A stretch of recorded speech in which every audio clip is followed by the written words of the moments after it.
বন্ধুরা, তোমাদের কাছে এঁচোড় চিংড়ি রেসিপি নিয়ে এসেছি। দেখো, এই যে চিংড়ি মাছ চুন হলুদ মাখানো, এঁচোড় কাটা সিদ্ধ হয়ে গেছে।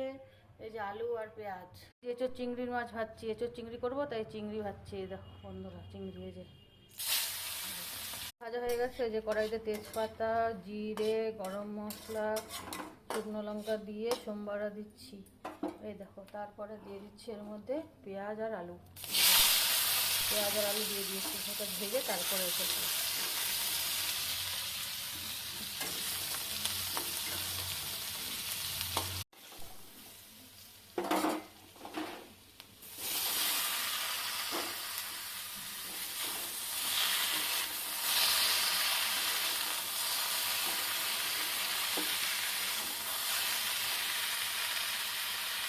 এখন কষানো হয়ে গেছে, একটু এখন ভালো করে কষিয়ে নিয়েছি।